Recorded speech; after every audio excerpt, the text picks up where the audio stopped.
యోనా ఎక్కడికి వెళ్ళిపోయాడు? సముద్రంలో పడినాడు. ఎవడం బతుకుతాడా? అది చేప నోట్లో ఆహారంగా మారిపోయినాడు. ఎవడం బతుకుతాడా? ఆ చేప ఏమైనా ఊరికే దాద్దామని మింగిందా, తిందామని మింగిందా? బతుకుతాడా? ఆయన అన్నాడు, సముద్ర అగాధాలలో నుండి నేను నీకు మొర్ర పెడుతున్నా. చెప్పండి, god with us or not? దేవుడు తన బిడ్డలతో ఉంటాడా ఉండడా? ఎక్కడా? పాతాళంలో కూడా, అంటే సముద్ర గర్భంలో కూడా. అక్కడి నుంచి ప్రార్థన చేస్తుంటే హీ హర్డ్ దట్ ప్రేయర్. ఒకవేళ మీరు మనుషులతో చెప్పుకోలేకపోవచ్చు, ఒకవేళ కొన్ని పరిస్థితులు మీరు మనుషులతో చెప్పుకోలేకపోవచ్చు, చెప్పుకోలేరు కాబట్టి మీరు అక్కడ మీతో మనుషులు ఉండకపోవచ్చు, కానీ దేవునితో మీరు చెప్పుకోగలరు. అక్కడికి దేవుడు వచ్చి అక్కడి నుండి ఏం చేస్తాడు? నిన్ను చెయ్యి పట్టుకుని బయటికి తీసుకొస్తాడు.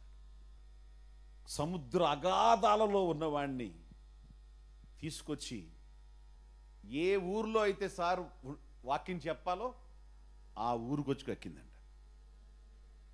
దేవునికి స్తోత్రం. టికెట్ ఏమైనా ఉందా? లేదు.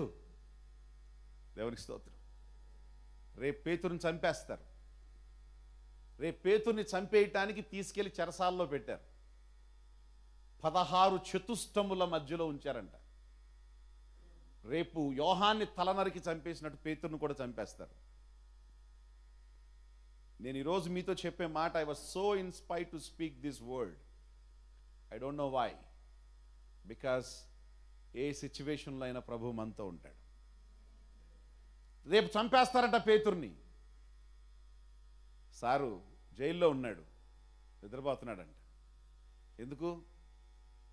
పేతురు, ముసలోడు అయిపోయేంత వరకు నీ నడువు నువ్వు కట్టుకోకుండా రేపాయి నడుము కట్టరా అనే అంతవరకు నువ్వు బతుకుతావని చెప్పాడు యేసుప్రభు. ఇంకా మంచి యంగ్గా ఉన్నావు, ఏం పర్లేదు, ఎవ్వడి వీళ్ళు ఏం చేయలేరు. ఎడి తిరిగి బయట ఉన్న దగ్గర నుంచి ఆళ్ళు చీలొచ్చి అందరూ ప్రార్థనలు చేయించుకుని నిద్ర లేకుండా చేస్తాను. హాయిగా పడుకున్నాడు. డిస్టర్బెన్స్ లేదు, సౌండ్ లేదు, ఎవరి ఇబ్బంది లేదు. ఏమండి, చక్క సైలెంట్గా ఉంది, ఏసీ, పడుకున్నాడు. అర్ధరాత్రి పూట దేవదూత ఎక్కడికి వచ్చాడు? ఆ బయటకు వచ్చి ఆ గేటు తీసుకుని ఈ గేటు తీసుకుని ఈ గేటు తీసుకుని ఈ గేటు తీసుకుని కాలింగ్ బెల్ నొక్కి వచ్చాడా? స్ట్రైట్గా లోనకు వచ్చాడు. ఎక్కడికి? ఎక్కడ పేతురు చెరసాల్లో లోన డీప్లో ఉన్నాడో అక్కడికి వచ్చాడు. తాళం ఆపిందా? లాక్ ఆపిందా? సైన్యం పహారా ఆపారా? అసలు కనపడ్డా?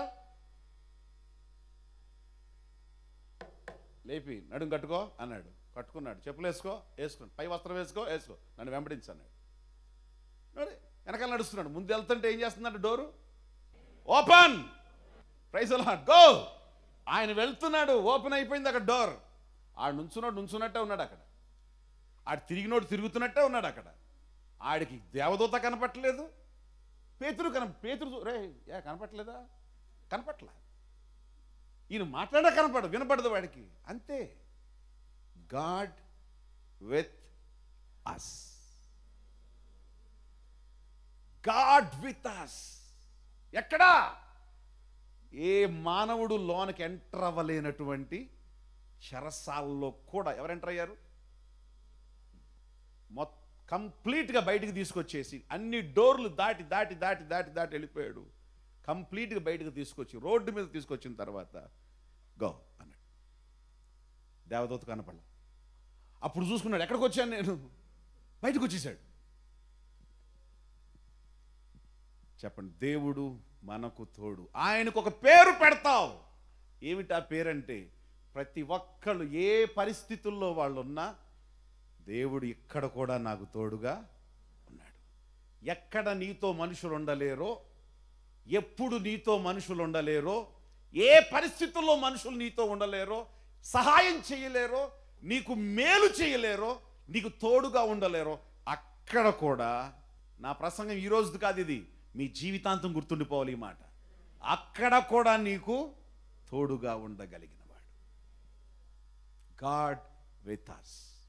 ఇమ్మాన్యుయల్ మీన్స్ దేవుడు మనకు తోడు. హల్లెలూయా. His name reveals his purpose. What is the purpose? He will deliver his people from where they can't deliver themselves. ఎక్కడి నుంచి వాళ్ళు విడుదల పొందలేరో అక్కడి నుంచి విడుదల చేసేటువంటి నామమే, శక్తే ఈ ప్రభువుకుంది. That's the purpose of his name.